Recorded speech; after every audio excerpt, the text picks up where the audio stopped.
one challenge after another, from the COVID pandemic to Putin's invasion of Ukraine to supply chain snarls and persistent inflation. And though America's economy has remained resilient in the face of these challenges, it is not invincible. We received a reminder of that just a few days ago, when financial regulators took swift action to prevent a catastrophe. Over the weekend, federal regulators seized a major bank that was teetering on the brink of collapse, First Republic, and sold it to J.P. Morgan Chase. These actions not only protected First Republic's depositors, they could have saved our economy from potential recession. Why do I say that? Well, First Republic was the third major bank to fail in 2 months. In fact, it was the second largest bank failure since 2008. So think about what could have happened had regulators failed to contain the damage of First Republic's collapse. Today, we will be reading headlines about panicky investors, panicky depositors, and turmoil throughout the financial system. Thankfully, we avoided that outcome. And it's because the government had the good sense to step in and maintain confidence in the banking system. Now federal regulators stepped in to protect our economy when the crisis at hand was a bank with $229 billion in assets.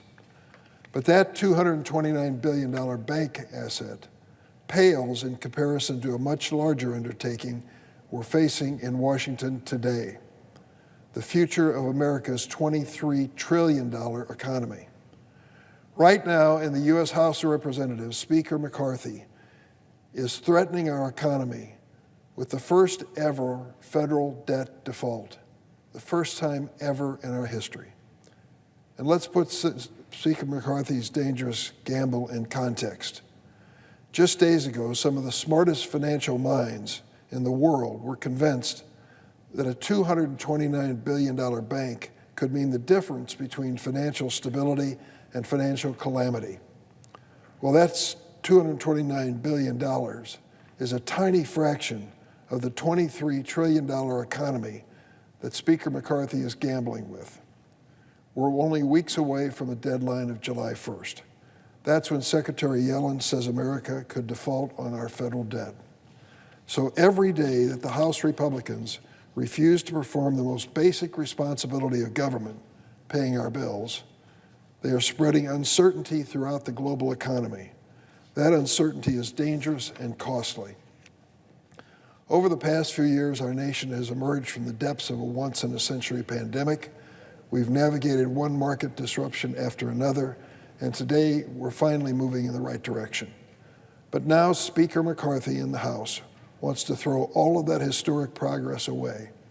Why? To please the most radical members of his party. The debt ceiling proposal House Republicans passed last week is not a budget. It is a MAGA manifesto. It is a ransom note to the American people. Either suffer the disastrous consequences of a debt default or face devastating cuts in services and programs that millions of Americans rely on every day. Mr. President, I just left a hearing on the Appropriations Subcommittee on Health and Human Services. Appearing before that committee was the National Institutes of Health. This is the premier medical research agency in the world. Of 500 plus new prescription drugs, they're responsible for almost all of them, the basic research. And just this week, we had an announcement, a dramatic announcement in Chicago. Northwestern University doing medical research, and I'm going to try to state this properly as a liberal arts trained lawyer when I get into medicine and science. But they have finally found a way to successfully breach the blood-brain barrier. What does it mean? We had two of our most famous senators in modern time, Ted Kennedy, John McCain, both pass away because of glioblastoma, brain cancer. You understand that personally more than any other member of this body.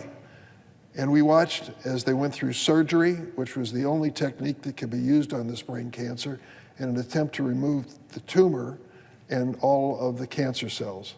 Well, naturally and unfortunately, that process is not as good as it should be. And tumor brain cells remained and ultimately took their lives. Well, now these doctors at Northwestern have found a way to breach this blood-brain barrier so that they can apply chemotherapy drugs to the brain directly. It is dramatic development that could have applications as well when it comes to Parkinson's and Alzheimer's. That was discovered this week because of an NIH grant, a National Institute of Health grant. Millions of dollars to these researchers that could transform the way we treat brain cancer in America as well as Parkinson's and Alzheimer's. So what does Speaker McCarthy want to do with the budget of this agency, the National Institute of Health? He wants to cut it by 20 to 25%. That is an outrage to think that we would forestall the research which could save lives and alleviate suffering across America. The fact that our leadership in the world in medical research would be jeopardized because of gamesmanship by Speaker McCarthy on the issue of the debt ceiling. His proposal for a budget, if you want to call it that, is a MAGA manifesto. They don't care. They're determined to preserve the Trump tax cuts at any expense. And when you look at cutting 20 to 25% in medical research, it's true that they will go to an extreme. What would debt default look like? Well, it would wipe out also trillions of dollars in savings by families across America, and the 401ks would take a beating. It would kill millions of jobs and force businesses to grind to a halt, and it would send our economy into a recession. Does Speaker McCarthy believe that any of us were sent to Washington to achieve that goal? Defaulting would send interest rates soaring, making costs like credit cards and mortgages even more expensive. It's a non-starter, but so is accepting any of the destructive cuts which I've described. Their MAGA manifesto would cause needless suffering all across America. It would hurt virtually everybody in this nation except the top 1%, which would have their Trump tax cut preserved. To start, this Republican bill would decimate funding for America's veterans, eliminating 80,000 jobs in the Veterans Health Administration, and threaten housing and food security for them as well. This proposal would also wipe out 30,000 law enforcement and Border Patrol jobs. Next week, we've got a watershed event occurring on the border. I'm sure you're aware of it as the presiding officer represents the state of New Mexico. The question is what's going to happen when we eliminate Title 42? Are we going to have an onslaught of thousands of people seeking asylum in this country, and are we ready for them? I have heard many members of the Senate from the other side of the aisle suggest they're unhappy with the situation. I am too, but we need to respond to it and respond to it in an orderly, direct fashion. Defunding Border Patrol agents is a ridiculous outcome, and to think that Speaker McCarthy would defund Border Patrol agents in this country at this moment in history is just not sensical at all, nonsensical. I would just say that when it comes to the defunding of police and border control agents, it's a bad idea, even if it comes from a Republican speaker. And if this proposal became law, I might add the proposal by McCarthy for his budget. We would also cut 1 million senior citizens of Meals on Wheels.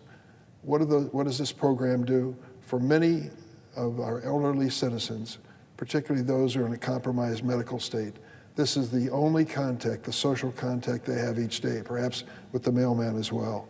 That's it. And to eliminate this Meals on Wheels in order to preserve the tax cut by the Trump administration is just unfair. Let me tell you what the cuts would mean in my state of Illinois.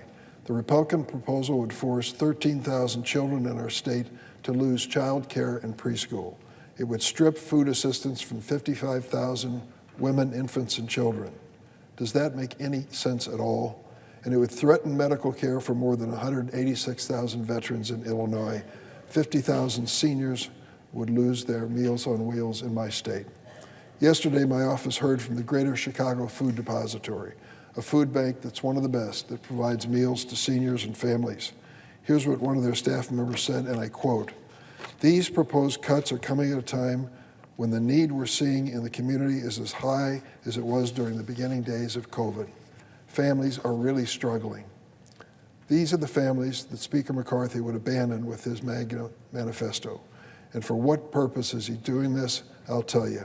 To keep tax cuts for the wealthiest people and the most profitable corporations in place. Another windfall for the well-off. We can and we should debate our spending practices for the year to come. But this is not it.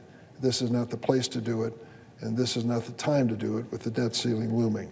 Right now we have one responsibility: maintain the reputation of the United States of America for having full faith and credit, standing behind our debts and making our payments. That is our constitutional duty. The path forward is clear. We need a clean bill for the debt ceiling, and then we can debate the issue of the budget and appropriations. I yield.